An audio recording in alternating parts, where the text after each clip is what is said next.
I want you to actually put yourself in Medina right now. Let's say you live there. Abu Bakr is the Khalifa. He leads the Salah. He leads the prayer. He said every day after Fajr, Abu Bakr radiallahu anhu would go in an opposite direction of his house, and he would go deep into the desert. I was very curious. Right? What does he do out there? So Umar radiallahu anhu said, I'd watch him every single day. He'd go to Salat al-Fajr, and then Abu Bakr does not return home. He just walks far away into the desert. So he said, every day I'd wonder, ila ayna yakhruj? Where does he go? Where does he go? Where does he go? He said, one day I said to myself, la atba'anna. That's it. I'm going to go follow him and find out what he's doing. I just can't get over this curiosity of mine.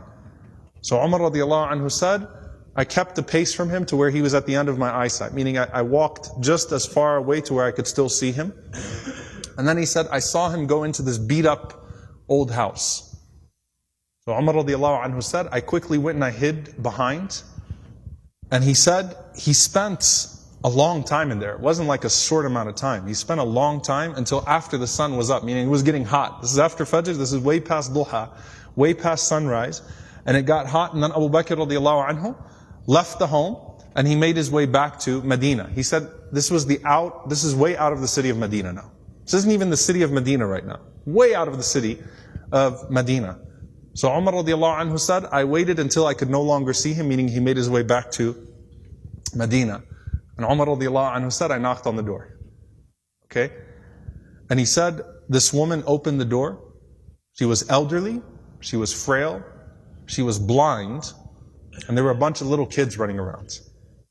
Okay? So I said to her, Assalamu alayki, ma sha'nukum ya amatullah. I said, peace be unto you. What is your situation, O servant of Allah? And she said that I am a blind woman, and I have no one to take care of me, and I also have these orphans with me. You know, and the implication, Allahu Alam, her kids died, left behind, these are her grandchildren, or these were orphans. Somehow, it's her, and it's some orphan children. And she says, I have no one to take care of me, and these orphans. Umar radiallahu anhu said, who is that visitor that comes to you every single day? The answer, she says, I don't know who he is. La yuthkar li ismuhu abada. He never once shared his name with me.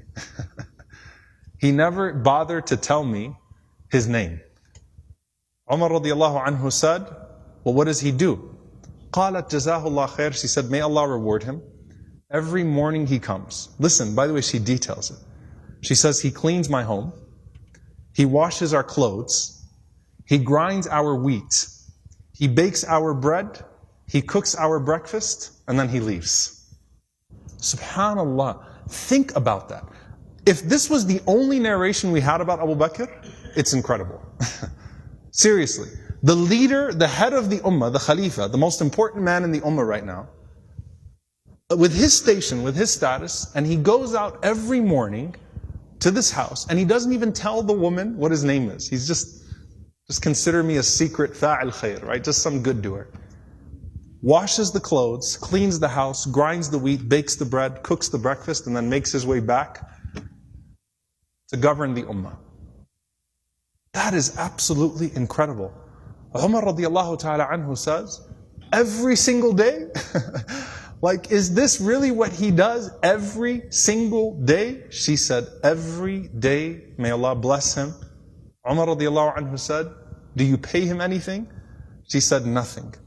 Umar radiallahu ta'ala anhu started to cry, and he said, أَتَعَبْتَ الْخُلَفَاءَ بَعْدَكَ يَا أَبَا بَكْرِ. You have exhausted every successor of yours, O Abu Bakr. You've exhausted us. Anyone that comes after you is exhausted.